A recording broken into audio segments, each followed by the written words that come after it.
سورت رحمان اور سورہ یوسف نے کیسے میری زندگی کو بدلا۔ صرف 7 دن میں نے 2 بار معجزے پائے اور سورت رحمان سے میں ڈپریشن سے نکل آئی۔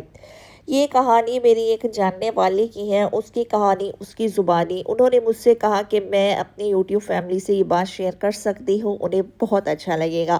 ایک دن میں نے ڈپریشن کے متعلق سرچ کیا تو سورت رحمان کے حوالے سے ایک ویڈیو سامنے آئی کہ آپ 7 دن لگاتار سورت رحمان کی تلاوت کریں یا سنیں، لیکن پہلے اپنے دل کو صاف کریں۔ تو میں نے وضو کیا، نماز پڑھی، دل میں سے سب کو معاف کیا اور سورت رحمان پڑھی۔ ایسے ہی 7 دن میں سورت رحمان پڑھتی رہی۔ ساتھ میں نے تہجد بھی پڑھنا شروع کر دی اور الحمدللہ کچھ ہی دنوں میں واپس اپنی جگہ آ گئی۔ اب وہ مجھے یاد بھی نہیں تھے، میرے سامنے بھی کام کرتے تھے تو مجھے اب ان سے کوئی فرق نہیں پڑتا تھا۔ اب میں بہت بدل چکی تھی۔ میں آفس کی بریک میں جا کے نماز پڑھتی، قرآن کی تلاوت کرتی، تہجد پڑھتی اور بس اچھے نصیب کی دعا کرتی تھی۔ مجھے یوں ہی نماز پڑھتے ہوئے میرے ایک کولیگ نے دیکھا اور انہوں نے مجھ سے بات کی اور مجھے کہنے لگے کہ میں آپ سے بہت امپریس ہوا ہوں، آپ مجھے بہت اچھی لگتی ہیں، میں آپ سے کوئی رشتہ نہیں بنانا چاہتا بلکہ سیدھا آپ سے شادی کرنا چاہتا ہوں، تو اگر آپ کی اجازت ہو تو میں اپنے گھر والوں کو بھیج دوں۔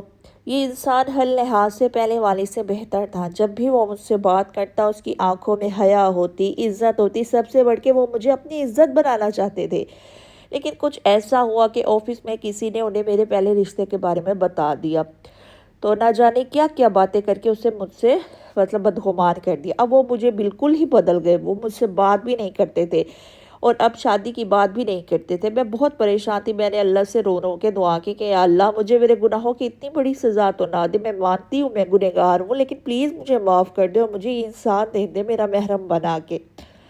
میں نے دوبارہ سورت رحمان پڑھنا شروع کر دی اور ساتھ ہی سورہ یوسف بھی پڑھتی تھی اور روتے ہوئے اللہ سے دعا کرتی تھی اللہ تعالیٰ وہ مجھے دوبارہ دے دے۔ پھر 7 دن کے اندر اس کے پیغام آیا اور وہ کہنے لگے کہ میں آپ کا پرانا رشتہ قبول کرنے کی کوشش کر رہا تھا، اس لیے آپ سے بات نہیں کر رہا تھا، لیکن اب میں نے سوچ لیا ہے۔ میں نے اس سے پوچھا کیا سوچا ہے تو اس نے کہا میں نے اپنے گھر والوں سے بات کر لی ہے، آپ بتائیں کہ کب بھیجوں اپنے والدین کو۔ یہ سن کے مجھے بے حد خوشی ہوئی تو میں خوشی سے پاگل سی ہو گئی اور پھر میں نے گھر والوں سے بات کی اور میرے امی ابو بھی مان چکے تھے۔